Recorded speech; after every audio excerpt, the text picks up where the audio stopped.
इस बार जन्माष्टमी पर बहुत बड़ी कंफ्यूजन होने वाली है। कई जगह लिखा है कि जन्माष्टमी 15 अगस्त को मनाया जाएगा और कई लोग कह रहे हैं कि 16 अगस्त को जन्माष्टमी का महापर्व मनाया जाएगा। तो भक्तों, हम आपको सही और सटीक जानकारी इस वीडियो में बताएंगे। भक्तों, चलिए बारी बारी से सभी जानकारी जान लेते हैं। जय श्री कृष्णा, राधे राधे। भक्तों नमस्कार। माताएं एवं बहनों, लड्डू गोपाल की कृपा हमेशा ही आप पर एवं आपके परिवार पर बनी रहे। माताएं एवं बहनों, आज की वीडियो बेहद ही खास और ज्ञानवर्धक होने वाली है, क्योंकि आप सभी को हम बता दें कि जन्माष्टमी के दिन कुछ ऐसे शुभ योगों का निर्माण होने जा रहा है। अगर आप अपने जीवन में सुख समृद्धि पाना चाहते हैं, आप अपनी हर एक मनोकामना पूरी करना चाहते हैं, तो आपको हम बता दें कि अगर आप लड्डू गोपाल यानी कि श्री कृष्ण की कुछ ऐसी वस्तुएं हैं, अगर आप कुछ ऐसी चीज हैं जिन्हें आप अगर जन्माष्टमी के दिन या फिर जन्माष्टमी से एक दिन पहले अगर आप इन चीजों को अपने घर ले आते हैं, तो मान के चलिए आपके भाग्य के तारे निराले हो जाएंगे। आप अपने जीवन में जो भी परेशानी से जूझ रहे हैं, वह हमेशा के लिए समाप्त हो जाएगी। माताएं एवं बहनों, आप सभी को हम बता दें कि अगर आप इन चीजों को अपने घर पर ले आते हो और पूरी पूजा विधि के साथ अगर आप इन चीजों को अपने घर पर रख लेते हो, तो मानकर चलिए आपको वह लाभ देखने को मिलेगा जो आपने कभी नहीं देखा होगा। इसीलिए माताएं बहनों से हाथ जोड़कर निवेदन है कि हमारे चैनल प्राचीन जानकारी की इस वीडियो को आप पूरा जरूर देख लें, क्योंकि हम आपको बता दें इस जन्माष्टमी पर कुछ ऐसे शुभ संयोग का निर्माण होने जा रहा है, जिसकी वजह से ये जन्माष्टमी बहुत ही पावन और चमत्कारी होने वाली है। इसलिए माताएं एवं बहनों, पहले हम आपको बता देते हैं कि जन्माष्टमी कितनी तारीख को मनाई जाएगी और कौन से वो शुभ संयोग का इस दिन निर्माण हो रहा है, जिससे कि हर एक माता बहन को बहुत ही शुभ और मंगलकारी लाभ प्रदान होने वाला है। इसलिए अगर आप लड्डू गोपाल की कृपा पाना चाहते हैं, प्राप्त करना चाहते हैं, तो इस वीडियो को सच्चे दिल से लड्डू गोपाल जी के लिए एक लाइक जरूर ही कर दीजिए। चलिए पहले यह जान लेते हैं कि कौन से वो शुभ सहयोग का निर्माण हो रहा है जो बहुत ही शुभ और मंगलकारी इस जन्माष्टमी पर माने जा रहे हैं। उसके बाद हम जानेंगे कि आखिर वह कौन सी वस्तुएं हैं जिन्हें अगर आप जन्माष्टमी के दिन अपने घर ले आते हैं, तो आपकी हर एक मनोकामना इच्छा एक दिन में ही यानी कि 24 घंटे के अंदर ही पूरी हो जाएगी, एवं आपके घर में अगर धन की कमी है या फिर कोई भी समस्या हो, वह एक दिन में ही समाप्त हो जाएगी। चलिए सभी बातों को हम बारी बारी से जान लेते हैं। जन्माष्टमी पर अब की बार अमृत सिद्ध योग, महालक्ष्मी योग, धन योग, ग्रह नक्षत्र योग, बृहस्पति योग, शुक्र योग का निर्माण हो रहा है। कृष्ण जन्माष्टमी पूजन का शुभ मुहूर्त, जन्माष्टमी का पर्व इस बार 15 या 16 अगस्त कब है? जन्माष्टमी जानिए तिथि, पूजा का शुभ मुहूर्त और धार्मिक महत्व। वैदिक पंचांग के अनुसार हर साल भाद्रपद माह के कृष्ण पक्ष की अष्टमी तिथि पर जगत के पालनहार भगवान श्री कृष्ण का अवतरण दिवस मनाया जाता है। हिंदू धर्म में कृष्ण जन्माष्टमी का विशेष महत्व है। पंचांग मुताबिक हर साल श्री कृष्ण जन्माष्टमी भादो मास के कृष्ण पक्ष की अष्टमी तिथि को मनाए जाने का विधान है। इस दिन भगवान श्री कृष्ण जन्मोत्सव होता है। आपको बता दें कि भगवान श्री कृष्ण के जन्म के समय अष्टमी तिथि रोहिणी नक्षत्र, लग्न वृषभ राशि और बुधवार का दिन था। वहीं भगवान का जन्म मध्य रात्रि को हुआ था। इस दिन श्री कृष्ण के बाल स्वरूप लड्डू गोपाल के रूप में उनकी मूर्ति का पूजन करना शुभ होता है। इस साल जन्माष्टमी का पर्व 15 अगस्त को मनाया जाएगा। साथ ही इस दिन सर्वार्थ सिद्धि और अमृत सिद्ध योग बन रहा है, जिससे इस दिन का महत्व और भी बढ़ गया है। आइए जानते हैं तिथि और शुभ मुहूर्त। कृष्ण जन्माष्टमी तिथि 2025 पंचांग के मुताबिक 15 अगस्त को देर रात 11:48 पर भाद्रपद माह के कृष्ण पक्ष की अष्टमी तिथि आरंभ होगी। वहीं 16 अगस्त को रात पर 9:35 पर अष्टमी तिथि का अंत होगा। भगवान कृष्ण का जन्म मध्य रात्रि में हुआ है, इसके लिए भगवान कृष्ण का जन्मोत्सव मध्य रात्रि में मनाया जाता है। कृष्ण जन्माष्टमी शुभ मुहूर्त 2025 जन्माष्टमी पर शुभ मुहूर्त 15 अगस्त को रात्रि 12:05 से लेकर 12:15 तक रहेगा। आपको बता दें कि जन्माष्टमी की रात्रि में भगवान श्री कृष्ण की विधि विधान पूर्वक पूजा अर्चना की जाती है। जयंती योग का शुभ संयोग इस दिन चंद्रमा वृषभ राशि में होंगे, जैसा कि भगवान कृष्ण के जन्म के समय संयोग बना है। दरअसल उस दिन भी चंद्रमा वृषभ राशि में ही थे। जिस रात में अष्टमी तिथि मध्यकाल में होती है, उसी दिन जन्माष्टमी का पर्व मनाया जाता है। इस दिन रोहिणी नक्षत्र और चंद्रमा का वृषभ राशि में होना बेहद ही शुभ फलदाय रहेगा। माताएं एवं बहनों, आप सभी को हम बता दें कि आपको कुछ ऐसी गलतियां हैं जो कि आपको जन्माष्टमी के दिन भूल कर भी नहीं करनी चाहिए। यह जानना आपके लिए बेहद ही जरूरी और खास है, क्योंकि अगर आप जन्माष्टमी का व्रत रखती हैं तो आपको ऐसी गलतियां भूलकर भी नहीं करनी चाहिए। इसके बाद हम जानेंगे कि आपको जन्माष्टमी के दिन कौन सी वह चीज है जो अपने घर पर जरूर ही ले आनी है। पर इससे पहले हम आपको यह भी बता देते हैं कि ऐसी कौन सी वो गलतियां हैं जो जन्माष्टमी के दिन किसी भी माता बहन को भूलकर भी नहीं करना चाहिए, नहीं तो घोर पाप लगता है और इसे आपके परिवार को बहुत ही ज्यादा कष्टकारी दुख का सामना करना पड़ सकता। इसीलिए आप वीडियो को पूरा ही देखें। चलिए जान लेते हैं वह कौन से काम है जो हमें भूलकर भी नहीं करने चाहिए। कृष्ण जन्माष्टमी का दिन बहुत शुभ होता है और मान्यता है कि इस दिन भक्तों की सारी मनोकामनाएं पूरी होती हैं। हालांकि इस दिन कुछ खास बातों का भी ध्यान रखना जरूरी होता है। आइए जानते हैं कि कृष्ण पूजा के दौरान कौन से काम शुभ नहीं माने जाते हैं। जन्माष्टमी के दिन भूलकर भी तुलसी के पत्ते नहीं तोड़ने चाहिए। भगवान विष्णु को श्री कृष्ण का अवतार माना जाता है। मान्यता के अनुसार तुलसी भगवान विष्णु को अत्यंत प्रिय है, इसलिए इस दिन तुलसी के पत्ते तोड़ना शुभ नहीं माना जाता है। माता एवं बहनों, आप सभी ऐसी गलती भूलकर भी न करें, क्योंकि इससे घोर पाप लगने की आशंका बनी रहती है। इसलिए आप सभी को इस गलती को भूलकर भी नहीं करना चाहिए, नहीं तो आपके घर में नकारात्मक शक्तियों का वास हो जाता है। चलिए अगली गलती जान लेते हैं जो आपको भूलकर भी नहीं करनी चाहिए। जो लोग जन्माष्टमी का व्रत नहीं रखते हैं, उन्हें भी इस दिन चावल नहीं खाना चाहिए। एकादशी और जन्माष्टमी के दिन चावल और जौ से बने भोजन पदार्थ खाना वर्जित माना जाता है। माता एवं बहनों, आपको हम बता दें, इस दिन चावल होते हैं, उन्हें आप भूल कर भी ना खाएं, यह अच्छा नहीं माना जाता। और लड्डू गोपाल को ऐसी चीज कभी भी अच्छी नहीं लगती है, जो कि आप अगर जन्माष्टमी के दिन ऐसी चीज खाते हैं तो यह बिल्कुल भी शुभ नहीं माना जाता, बल्कि अशुभ ही माना जाता है। इसलिए आप इन चीजों का सेवन भी भूल कर भी ना करें। इस दिन लहसुन, प्याज या कोई भी अन्य तामसिक भोजन नहीं करना चाहिए। इस दिन घर में मांस और शराब नहीं लाना चाहिए।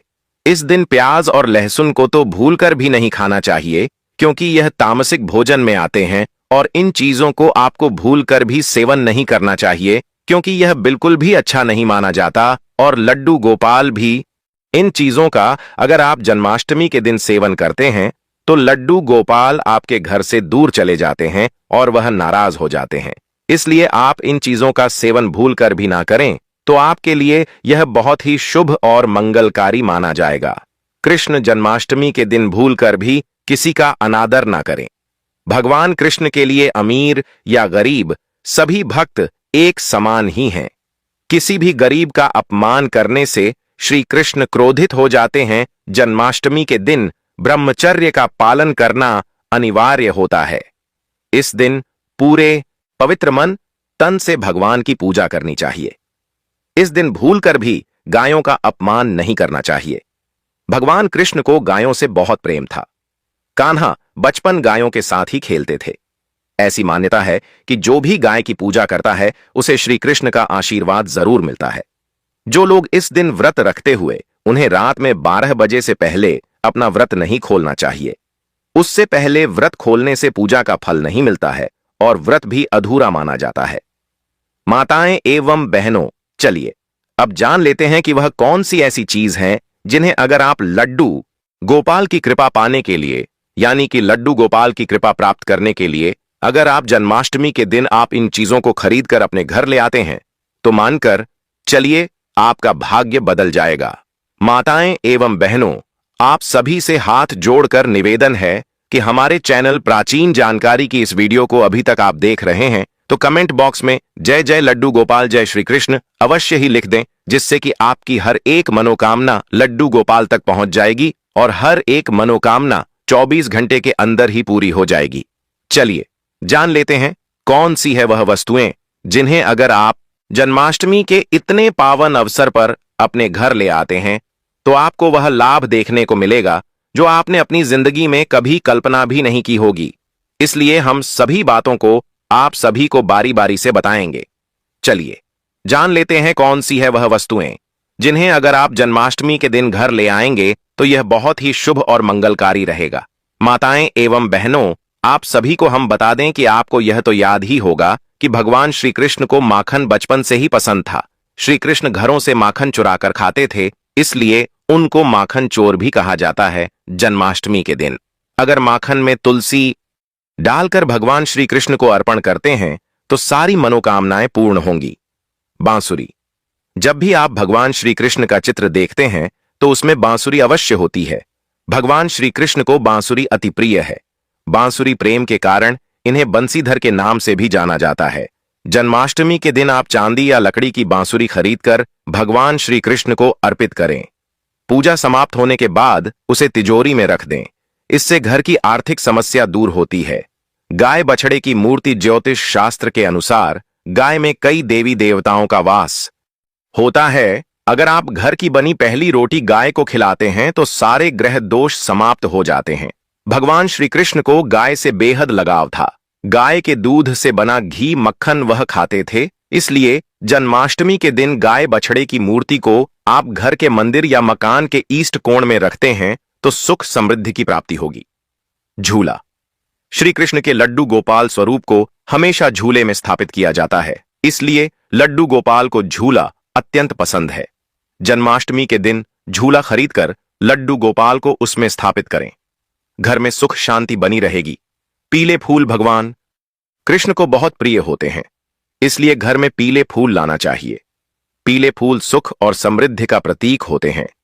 पीले फूलों को भगवान कृष्ण की पूजा में चढ़ाने से घर में सुख और समृद्धि आती है। पीले फूलों को घर में सजाने से घर की सुंदरता बढ़ती है। भगवान कृष्ण को दही और मक्खन बहुत पसंद था, इसलिए घर में दही और मक्खन लाना चाहिए। दही और मक्खन स्वास्थ्य और सुख का प्रतीक होते हैं। दही और मक्खन को भगवान कृष्ण की पूजा में चढ़ाने से घर में स्वास्थ्य और सुख आता है। दही और मक्खन को घर में खाने से स्वास्थ्य अच्छा रहता है। भगवान कृष्ण के मोरपंख बहुत प्रसिद्ध हैं, इसलिए घर में मोरपंख लाना चाहिए।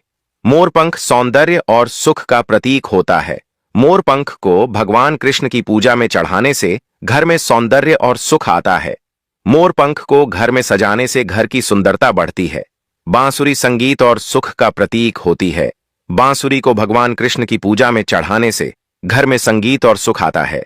बांसुरी को घर में बजाने से घर में संगीत का माहौल बनता है। पीले वस्त्र, भगवान कृष्ण को पीले वस्त्र बहुत पसंद थे, इसलिए घर में पीले वस्त्र लाना चाहिए।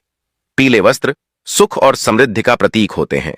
पीले वस्त्र को भगवान कृष्ण की पूजा में चढ़ाने से घर में सुख और समृद्धि आती है।